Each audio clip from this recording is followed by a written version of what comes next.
I'm Roman Yossi of the Nashville Predators. I'm Dante Fabro of the Nashville Predators. This is Philip Forsberg of the Nashville Predators. I'm Colton Sissons of the Nashville Predators. I'm Eustace Aros of the Nashville Predators. You're listening to the Renegades of Puck with Crazy Charlie. Welcome to the Bunker. Welcome to the Renegades of Puck podcast. I'm your host and captain, Crazy Charlie Saunier. And before we get started with no half-step and hockey coverage, first let me direct you to our home website, renegadesofpuck.com. Once you go to renegadesofpuck.com, you learn everything you need to know about the show. And once you're good and educated about the show, you click on that merchandise tab, take you straight to our classic logo t-shirt and all the gimmicks you come to know and love and expect from the Renegades of Puck. That's right, socks, throw pillows, wall art, bed sets makes no difference to the Renegades of Puck. Still plenty of time to pick up a Christmas gift in our online store, and the best way to say it is that we've sold out so that you can buy in. Social media is of critical importance to this independent and unaffiliated hockey operation, so here's how you can jump in the trenches with the Renegades of Puck. Please, we are building up a brand new account on Threads, so we would appreciate if you'd give us a follow there if you happen to be in that space.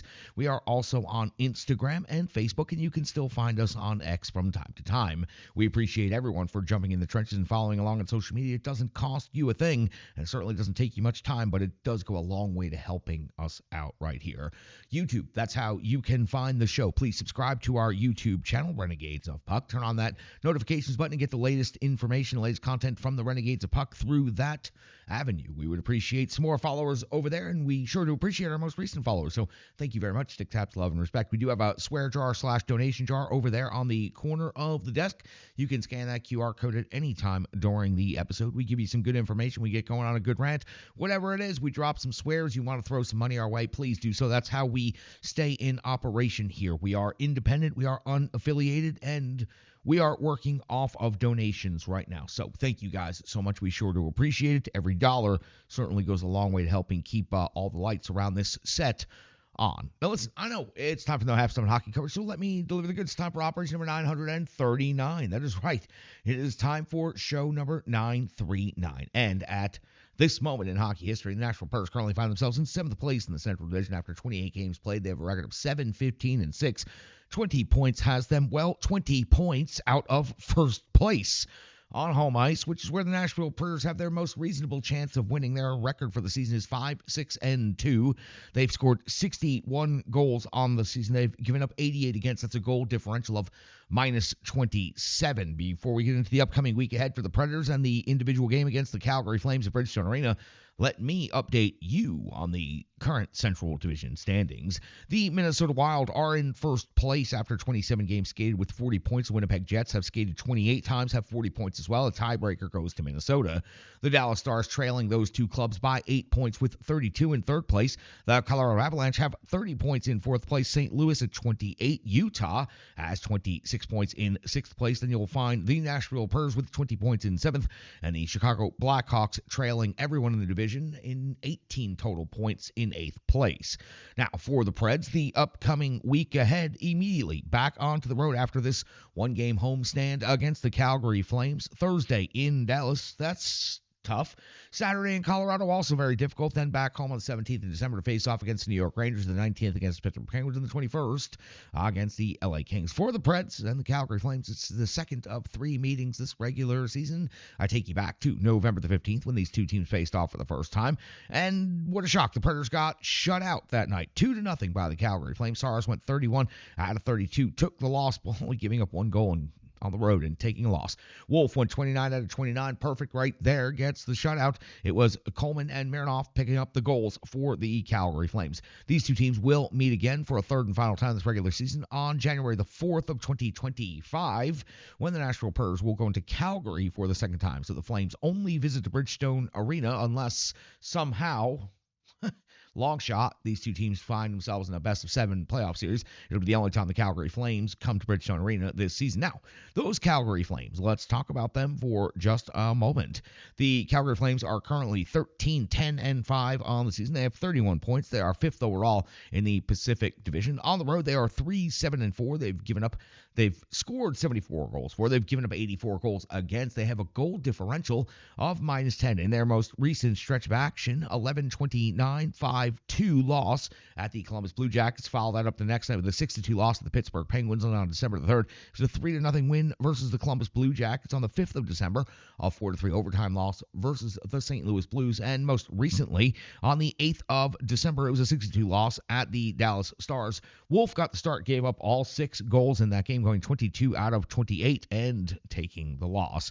Before we get into the game matchup, there is injury update for the Nashville Predators that will certainly affect this game. O'Reilly is still out week to week. Carrier now listed as week to week. Did not get that information until early on Monday. Luzon is listed as out. No timetable for his return at this moment. So the Predators had remained relatively healthy up until this recent stretch of hockey. Now definitely struggling with some injuries, especially on the blue line. Now, this game in their individual matchup, the NHL ranks for these two clubs, the Nashville Predators and the Calgary Flames, are as follows. In the goals for category, well, at least they are statistically close to each other. Goals for Calgary, 2.54 per game, is 28th overall in the NHL, and you would be surprised that does lead out of this matchup because the Predators at 2.18 goals per game is 32nd and last in the NHL. In the goals against category, Calgary giving up 2.96 per game is 12th. Quite reasonable, actually. The Predators giving up 30.14 goals per game is 21st overall in the NHL. In the shots on goal category, Predators generating 29.5 shots on goal per night. That's 12th best in the league, while Calgary generating 30 even is 9th best in the NHL. A top 10 metric right there for the Calgary Flames. In the shots against category, 29.9 for Nashville's 26th in the league. 29.8 for Calgary is 24th. Very close there, similar in statistics. On the special teams battle, the Predators are ahead in one category, and the Flames are ahead in one category. Calgary, best power play out of the matchup right here, 20.7% is 16th best in the NHL. 17 conversions out of 82 opportunities. The Predators' 18.8% conversion rate is 20th rated in the league. They've converted 16 times on 85 opportunities. Preds PK unit, still best overall in the NHL, now killing off 87.9%. That's dipped a little bit, but they've remained in the top spot. 11 power play goals against total on the season. Calgary Flames, penalty kill rate 72.4%, 28th overall in the league. They have given up a large number, 24 power play goals against this season. When it comes to the individual statistical leaders for each of these teams, we'd like to go through the top 5 scorers and then the anticipated goaltender matchup. Let's start with the home team, Nashville Predators. There hasn't been a lot of movement in these numbers, so they are going to seem very familiar to you. The captain, Romaniossi's got 7 goals and 16 assists for 23 points to lead the Nashville Predators. The 16 assists represents best overall on the team at this point.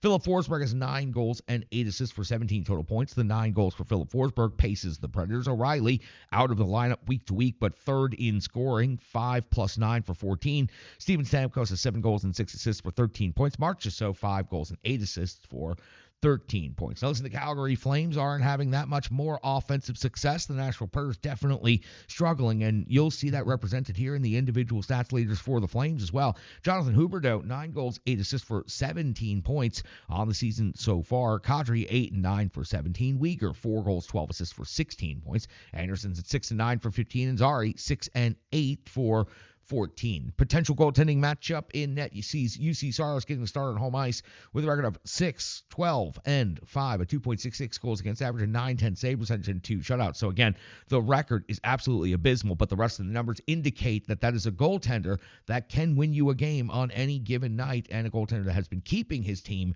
reasonably in. After all, the Predators aren't losing these games 5-2, 6-1. They are losing all of these games by a score of 3-2. I mean all of them. Jesus. Vladar, 5-5 and 4, 2.74 goals against average, a 900 save percentage with 2 shutouts on the season, but it was Wolf that got the 29 save shutout against the Preds the first time these two teams met. So keep that in mind right there. Predators, Flames, that's got you all set. Bridgestone Arena on Tuesday night. It's a one-night stand for the Nashville Predators on home ice, and things have got to go the home team's way, or else the Heat, and with the Calgary Flames in town, it is appropriate. The Heat will rise a lot quicker on head coach Andrew Burnett. All right, let's get to the Radar Sports full game recap. We got to go back and round out that road trip in Ottawa for the Nashville Predators, and then we'll be back with analysis and so much more. Renegades of Puck podcast. Hockey players are as unique as the game itself, and your uniform should be tailored to fit you. Rebirth Sports is your sports apparel tailor. From shells, bags, warm-ups, hats, hoodies, branding, and more, let Rebirth Sports be your custom hockey tailor. And don't forget to tell them they do more than just hockey. Rebirth Sports on Facebook, Twitter, and Instagram. Rebirth Sport, a match made in hockey. It's now time for the Rebirth Sports full game recap. We're all the way back December 7th, year 2024, when the Nashville Predators were in Ottawa to take on the Senators and wrap up a 3-game Canadian road trip. Head coach for the moment, Andrew Burnett deploys his lines of defenseman combinations in the following way: Forsberg, Stamkos, and Nyquist, LaRue, Svechkov, and Marchessault, Jankowski, Novak, Evangelista, Smith, McCarron, and Sissons make up your fourth line. Yossi and Carrier, Shea and Blankenberg, Willsby and Shen are your defense pairings, and UC Saros gets the start in net. We are just 19 seconds into the first period, and it's Ullmark coming with a save on Sissons. It's the first shot on goal of the game, but it would be at the 44-second mark when UC Saros made his first save of the game, coming on Kachuk at 1:36 of the first. It's Saros coming with a save on Sanderson. Then we move to the 4-minute mark of the first period, where Ullmark comes up with a save on Stamkos' jam attempt at the 6:54 mark of the first period. UC Saros comes up with a save on Norris on the doorstep. This breakaway was denied by the starting netminder of the Nashville Predators. 7:29 now of the first period. It's Ullmark coming with a save on Philip Forsberg, following it up at 8:15. Ullmark another save on Luke Evangelista. We're past the halfway point of the first period. Now we find UC Saros coming up with a save on Klebin at the 10:24 mark of the first. We find our first special teams scenario as McCarron is off to the box, 2 minutes for roughing. It was a fairly big scrum, but McCarron was deemed to be the only person in that scrum to take things just a little bit too far. He's off to the box for roughing, but an outstanding penalty kill would ensue for the Nashville Predators. They would not give up a single shot on goal. As a matter of fact, maybe one of their best penalty kills of the entire season. 16:46 now at the first period. Saros comes up with a save on Shabbat, plus a follow-up by Hamonic. These were two really big saves in sequence for the Nashville Predators. 17:42 of the first period. It's Ullmark coming up with a save on Luke Evangelista at the 19:17 mark of the first. It's Saros coming up with a save on Batherson. We hit the end of the first period with no score on the board. The Ottawa Senators out shooting the Nashville Predators by a total of 11-8. We are 37 seconds into the clean sheet when we find our first action in the second period. It's 37 seconds in. Saros comes up with a save on Cousins. Yes, that Cousins. 46 seconds into the second period. Saros comes up with the save on Kachuk. 1:01 now into the second. Ullmark comes with a save on Forsberg. Then at 1:14, Saros a save on Kachuk. We are off to a fast pace at the beginning of this second period. 1:32, Saros another save on Kachuk. 3 saves on Kachuk already in just the first minute and a half of the second period. At the 2:18 mark of the second is Ullmark coming up with a save on LaRue at 3:17. Ullmark a save on Sissons. Preds pushing back after that initial onslaught by Ottawa. 3:35 now. Saros a save on Shabbat. Then 4:23. Saros a save on the Norris deflection. Teams punching back and forth, trading chances, transition up and down here in the first fast 4 minutes of the second period. But at 5:07 of the second period, it's Bernard Docker. His first goal of the season. He had so much time and space as the trailing D that he just stepped in and picked his spot, putting the Ottawa Senators up by a score of 1-0. At the 6:50 mark of the second period, it's Ullmark coming up with the save on Smith at 8:42 of the second period. It's Ullmark coming up with the save on Svechkov at the 12:51 mark of the second. Now, past the halfway point of this game, it's LaRue off the box, 2 minutes for hooking. Saros has to come up with a save on Sanderson. Good PK overall, but the Ottawa Senators gained some momentum, and at 16:52 of the second period, pick up that next goal of the game. Giroux, his 7th goal of the season, puts Ottawa up 2-0 off the skate of Stamkos and into the net. Tough bounce for the Nashville Predators, but haven't they all been tough as of late? 18:06 in the second period. Now Ullmark comes with a save on Luke Evangelista at 19:13 in the second. Ullmark comes with a save on McCarron. And at 19:32, we have ourselves a throwdown. Smith versus Optichuk, 5 minutes each right here. Not all that much of a fight, but Cole Smith trying to get his team back into this thing. We hit the end of the second period.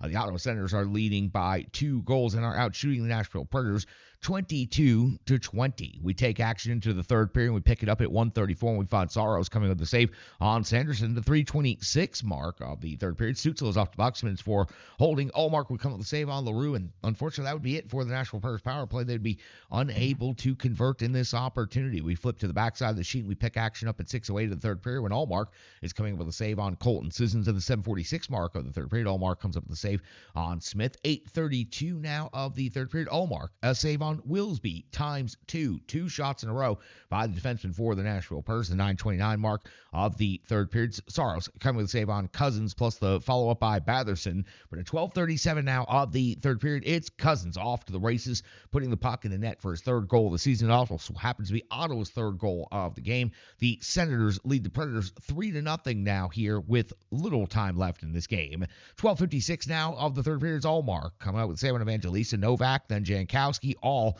in one sequence. Listen to the names right there. Evangelista, Novak, Jankowski getting 3 consecutive scoring chances. Not the top names, but the bottom 6 forwards. At the 13:42 mark of the third, Yossi's off the box 2 minutes before slashing. The Preds PK, again, the best overall in the NHL. They don't give up a single shot on goal against on this power play either. 16:13 of the third period. It's Saros coming with a save on Tkachuk. The 18:03 mark of the third period. The Predators do finally break through. Svechkov picks up his second goal of the season. That makes the score 3-1 in favor of the Ottawa Senators, but the Preds do avoid the shutout. 18:33 of the third. Allmark comes in with a save on Jankowski. In 19:49, one more. Allmark a save on Gus Nyquist. The Ottawa Senators win this game 3-1. Never really a threat from the Nashville Predators up there in Ottawa. The Preds do outshoot Ottawa 38-30 though, so the Preds pile up shots in the third period, end up with 18 total shots in the third period. They only had 20 for the first 2 periods combined, so 38-30 out shooting the Ottawa Senators, but losing yet again, failing to score more than 2 goals yet again, and well, failing to win a game on the road yet again, as they've done so many times this season.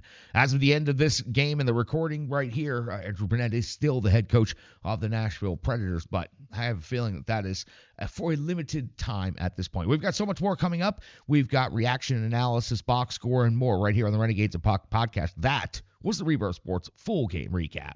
Hello, hello, hello. I'm Tracy, owner-operator of Strong Style Fitness. And that's me and my training assistant, Rizzo. And we are here to bring you fitness that meets you where you are by offering circuit classes, bar-inspired classes, Tabata workouts, boot camps, guided stretching, and more, all taught by a certified personal trainer, me. To learn more, go to our website, strongstylefit.com. Subscribe on YouTube at Strong Style Fitness. Follow on social media at Strong Style Fit. But most importantly, let's get you moving. It doesn't matter if it's your first workout or you've been doing it for years. Strong Style Fitness has the workout that meets you on your journey and helps you along the path to a happier, healthier life. I understand where you've been, what you were going through, and where you were going, and I want to take you there. We'll see you on the mat. Mwah. Welcome back in, Renegades of Puck podcast. Let's do some analysis on this one. There's some things we can talk about. Let's go through it. Let's not get too emotionally attached. This is the Nashville Predators falling to the Ottawa Senators 3-1 to round out an 0-3 road trip to the eastern portions of Canada. Saros gets a start in this one, 27 out of 30. Another night keeping his team in it, but what more can he do? I thought that he played pretty well. 2.66 goals against and a .910 save percentage and 2 shutouts on the season is pretty strong for a goaltender that only has 6 victories and for a team that only has 20 points in the standings. So for UC Saros, I thought that overall it was a good professional night in net. Not much that he can do about it when the team in front of him doesn't score until the last couple of minutes of the game. Svechkov picks up his second goal of the season. It is wonderful tracking the young players, watching the young players score these highlight reel moments, these big achievement moments, get their first goals. Remember how much joy we had last year tracking the youth as they were overachieving and making their way into a low seed playoff spot?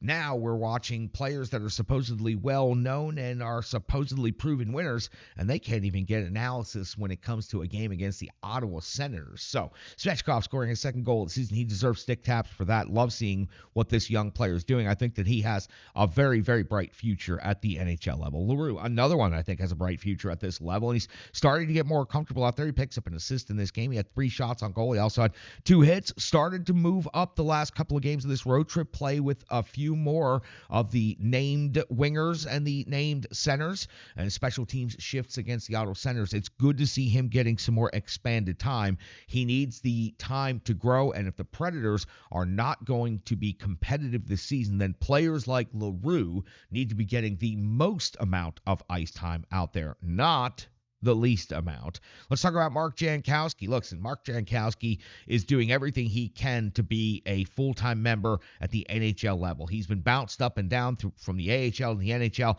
numerous times. He picks up an assist in this game. He has 3 shots on goal. He's been noticeable when given opportunities this season by the Nashville Predators, and whether he has a future here in Nashville in whatever mode the Predators may go into, Mark Jankowski is proving to coaches and scouts across the landscape of the league that he can play at the NHL level, and he can certainly fill in and play some suitable minutes on the bottom 6 for just about any team. Jankowski bringing some solid effort for the Predators when very few of the rest of the Predators are. Colton Sissons had 5 shots on goal, another one. He's a warrior out there, and he always has been for the Predators. Also generates a hit.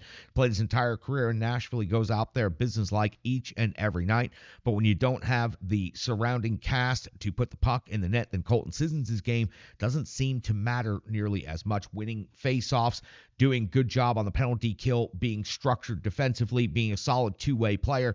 Those things fall to the wayside when the discussion is all about how the big-name players aren't getting the job done. So Colton Sissons deserves some recognition for the play that he had in this game. And talking about the big-name players not getting it done, is this perhaps his worst game of the season? The captain, Roman Josi, I know we don't talk about plus-minus, but just for effect, -2. 2 giveaways, also had a penalty in this game, 26:04 in total time on ice, and just an awful game. That's one of the worst stat lines I've seen for Roman Josi this entire season in the box score. When your big names, when your leaders fail to show up for the game, fail to show up anywhere on the stat sheet in any way, well, you have very little chance of winning a game, even when it's against the team that is really low in the standings like the Ottawa Senators. Montreal, Ottawa, those were teams that the Predators could have and should have won games against. But at the end of the day, they were barely even competitive against both of those teams. It's getting tough. It is getting very tough. Let's hear from our good friends at Stripe Digital Solutions. Let's come back. Let's buzz through the good, cold, hard numbers known as the box score. Going to take you to Bellevue, Tennessee before the end of this episode. You'll see why. And that's coming up next right here in the Renegades of Puck podcast.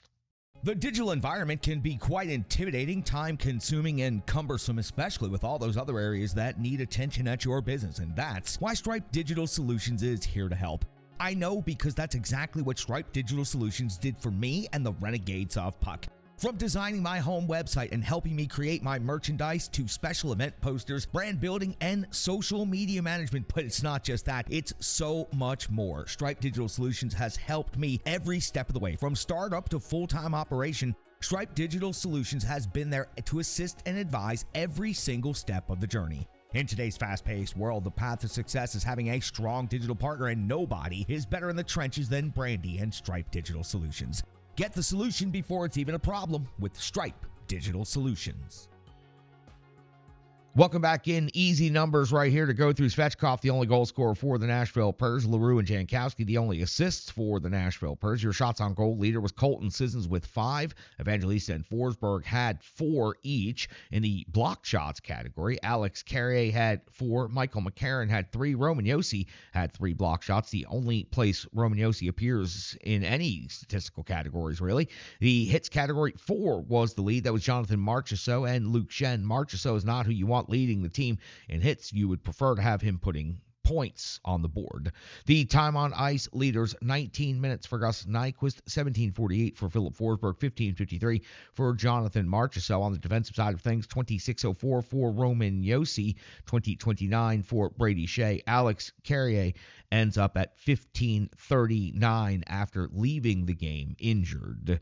Your power play time on ice leaders in the power play was 0 for 1 in this game, so limited ice time, but 101 for Steven Stamkos, 58 seconds for Evangelista, 57 for Philip Forsberg, and 48 for LaRue. Again, good to see LaRue getting some power play shifts out there. On the penalty kill side of things, PK was perfect in this game, 3 for 3. The penalty kill time on ice leaders from the forward side of things, 244 for Cole Smith, 242 for Colton Sissons, 157 for Jankowski, 151 for Marchessault. On the defensive side of things, 244 for Brady Shea, 232 for Nick Blankenberg. And by the way, Blankenberg and Wilsby, this is a situation where because there's so many things going wrong with the team, we're not really getting a chance to focus on enough of the small things that are going right. Blankenberg and Wilsby, since coming into the lineup out in the defensive pairs for the Nashville Predators, while I would still prefer to have Dante Fabro out there, both of these players have played considerably decent hockey out there on the rink. They're not players that are going to win games for you, but you can tell by the goaltending and the defense in front that the Predators have been pretty solid in the penalty kill as well. So Blankenberg, 232 total shorthanded time on ice, and Captain Romeo,si chipped in 222 on the penalty kill. Netminder in this game was UC Saros. He got the start. He went 27 out of 30. He gave up all 3 goals against, a save percentage of .900 in game, 26 even strength saves, 1 power play save. No shorthanded saves. Other numbers falling out of the box score to let you know. We mentioned the power play was 0 for 1. The PK was a perfect 3 for 3. Face-off winning percentage, putrid in this game. 43.8%. The Nashville Predators have been above 50% for large portions of the season, but this is one of the worst numbers that I've seen from them. 25 hits, 17 blocked shots, 3 takeaways, 11 giveaways. Again, on the bad side of the possession battle in this one.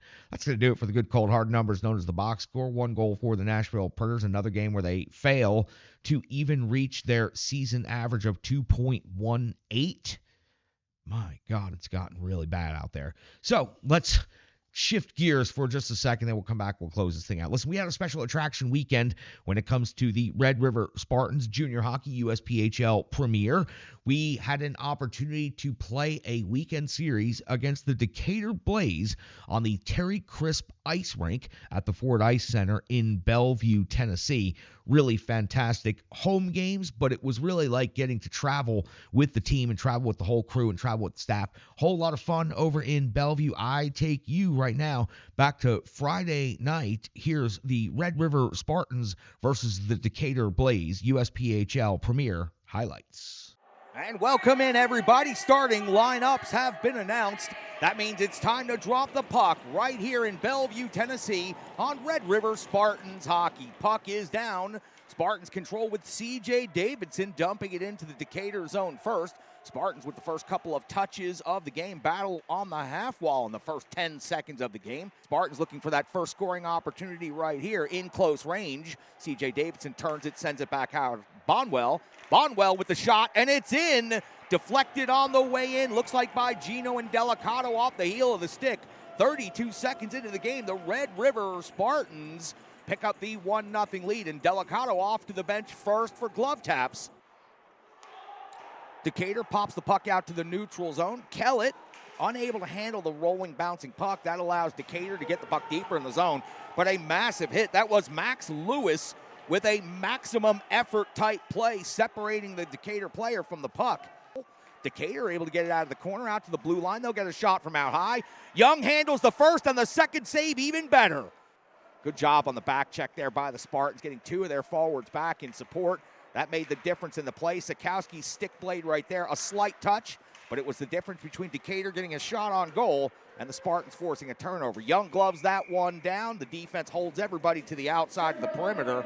We'll have a face-off coming to break out of their own end. Could not maintain possession, though. Huge hit across the way, right in front of Sam Knight at the official scorer's table. That was Tristan Faulkner for the second time in this first period, using his frame to absolutely level one of the Decatur Blaze players.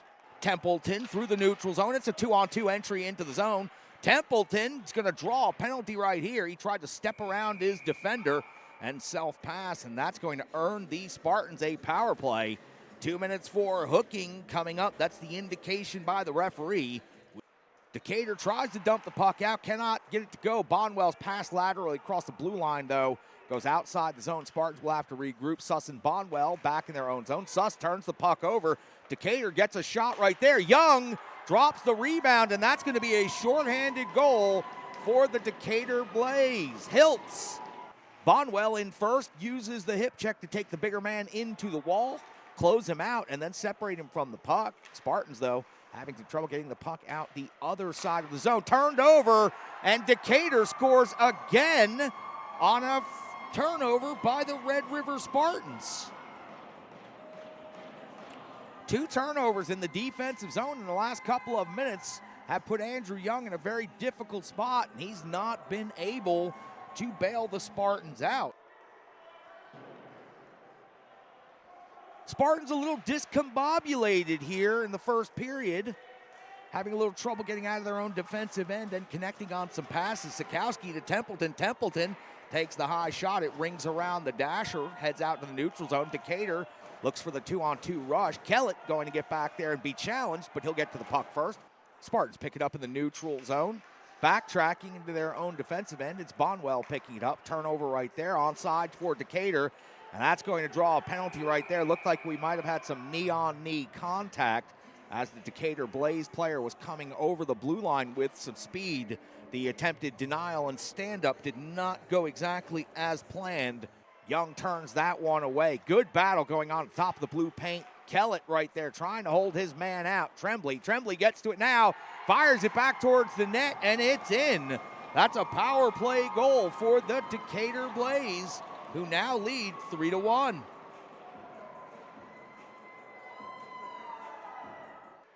Davidson holds it in. Davidson sends it across laterally. Receives the pass back. Looking for the shooting lane, not finding it. Wheels, heads back out towards the top of the zone. Sends it across. Spartans getting a good look right here. That shot was fanned on. Davidson throws it back, and it was a wide open net, but Davidson threw the puck into the one spot that Rakan could get his glove to. Decatur defenseman with a big hit, dislodged the puck though, gets as far as the neutral zone.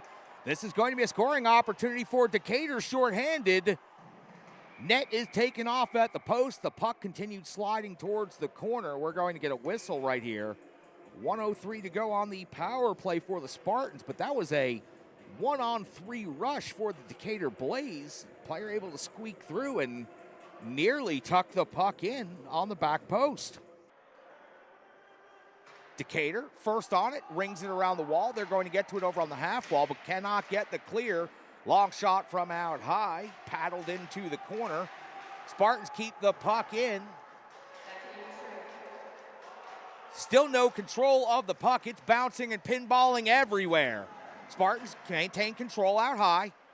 Back to even strength 5-on-5 hockey, but on the continuation, the penalty killers for Decatur a little bit sluggish at this moment, but they are going to not only get the clear, they're going to get a break right here. And Decatur is turned aside. Breakaway right there, stopped by Andrew Young. Spartans looking to capitalize and break out of their own zone with a 3-on-2 rush. They'll do so into the offensive zone with speed. Looking for the low-high play. It cannot go, so Indelicato takes it back out high, sends it across to Kellett. Kellett shot directed into the corner. Spartans are going to have to get a change at the end of a very long shift. Kellett gets to it, dumps it back in. Spartans first on the rebound. Sharp angle shot goes in. Sharp angle shot from below the goal line into the net for the Red River Spartans. Maybe just the break that they've been looking for. In the zone, Lewis with the shot, jam, rebound opportunity, and the Spartans get cleared out by Decatur. Good stick check by Kellett all the way back into his own defensive position now, separating Decatur from the puck, sending it along the wall, but the Blaze are going to be first on the attack. A little bit of room there, sent towards the net and chipped in. Decatur kept it in at the blue line, threw it towards the net, and a redirect high under the crossbar puts Decatur's lead back at 2. They're up 4-2 now here in the second period with 10-12 remaining. And Delicato sends it back towards the middle right to Davidson. Davidson's got some speed, looking to elude a defender. Davidson to the net, and Davidson is denied with the toe. Spartans do control the faceoff. Bonwell sent it across. The Spartans break into the zone. They'll look to play it towards the net, look for a shot.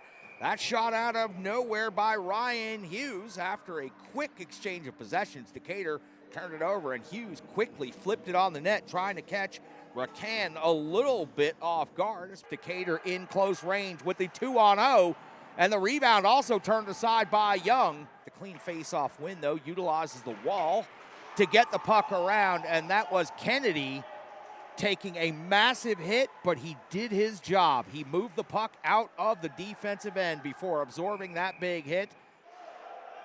Spartans trying to wrestle control of the puck away from Decatur. It's Aiden Suss able to do that on the far side of the zone, skating it out across the red line, 2-on-2 into the offensive zone. Suss will have an opportunity right here.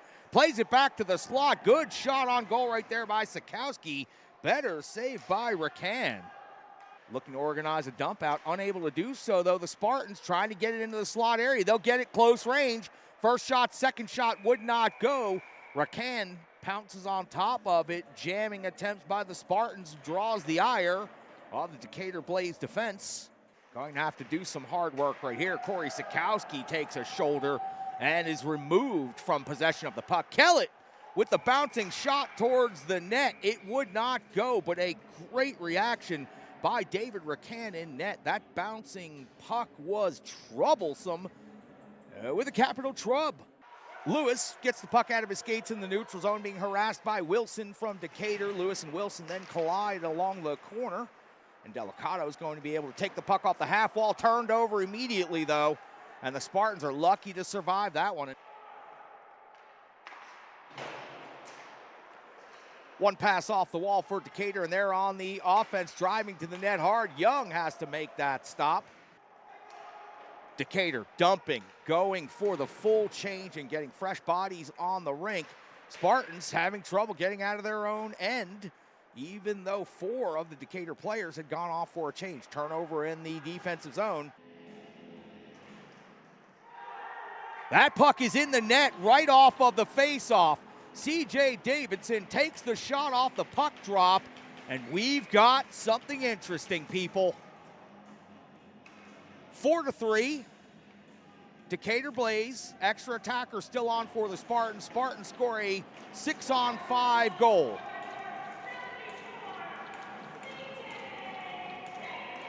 C.J. Davidson's 15th goal of the season unassisted as he fires it in off the puck drop of the faceoff. Puck is down, 33 seconds to go. Spartans gain possession of it. Davidson has it again.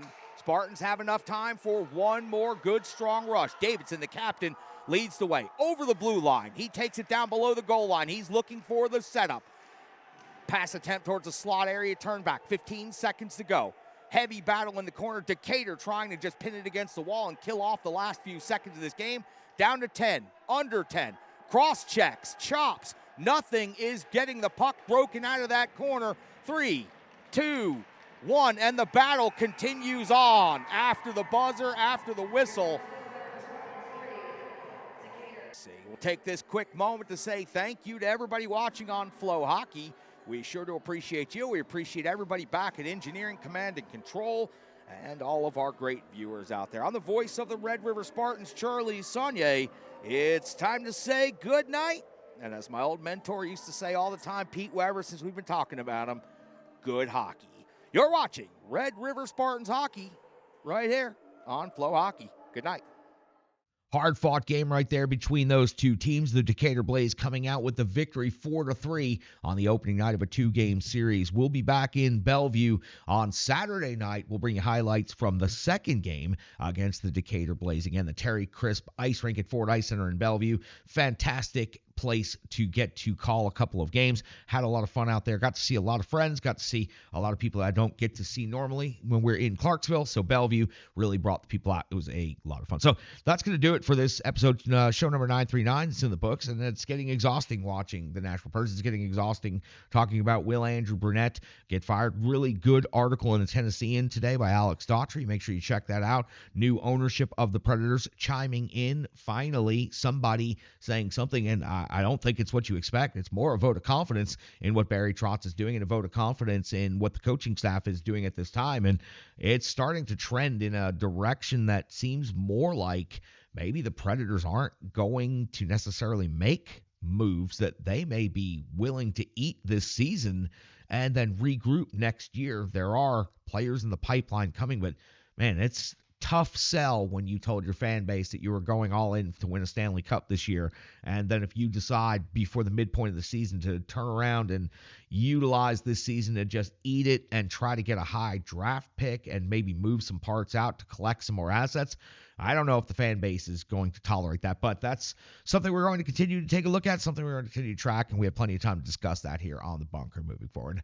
I'm Charlie Saunier, the host and captain of the Renegades of Puck. I appreciate your time. I appreciate your viewership. And most important of all, I appreciate each and every one of you. Stick taps, love, and respect.